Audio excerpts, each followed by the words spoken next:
Haba. Salamat, love. Hello, love.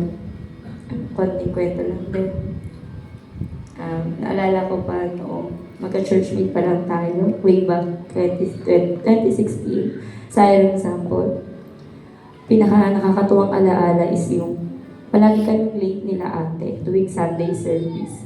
Tapos natutuwa pa kami kasi may mas late pa pala sa amin at ikaw yun. Naalala ko palagi tayo nagtatawanan at nagtatanungan, late ka? Oo, late din ako eh. Hanggang sa dumating yung time na dumating na yung time na naging close na rin tayo. At naalala ko pa noon ay may 2 beses tayong nagkaroon ng malalim na pagkukwentuhan about bagay-bagay at pamilya mo. Kasi sobrang curious talaga ako sa family mo kasi napaka mahiwaga ng pagkatao mo. Lagi kang, hindi namin kilala yung mga kapatid mo and magulang mo.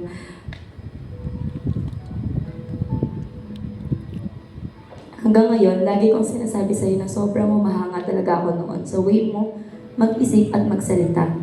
Napakalalim mong tao. Hindi ko talaga in-expect na darating ang araw na ikaw pala ang makakasama ko habang buhay. Grabe kumilos ang Lord. Hindi ko man lang naisip na tayong dalawa ang magkakatuluyan. Pero ngayon, hekot na tayo, ang matagal nating ipinagdasal. Hinintay at pinangarap ay nangyayari na. Isa din doon, ikaw yung naging answered prayer ko. 4 years, higit akong hindi nagkaroon ng boyfriend and I promise to myself na sa next, kung magiging boyfriend ay yun na yung taong papakasalan ko. At ikaw yung binigay ng Lord. Salamat sa Lord. Salamat sa pagmamahal mo. Salamat sa walang sawang pasensya.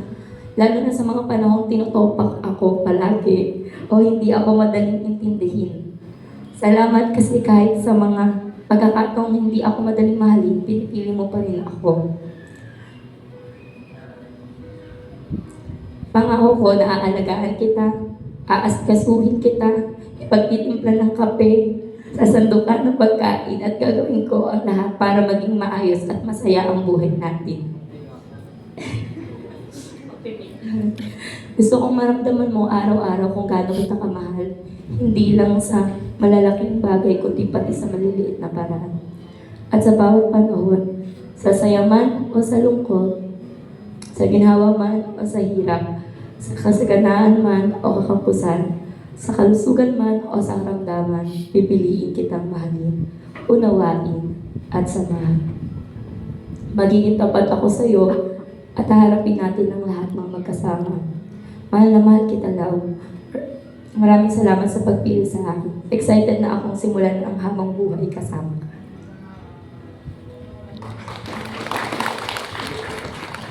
Mamaya ka pakikiss.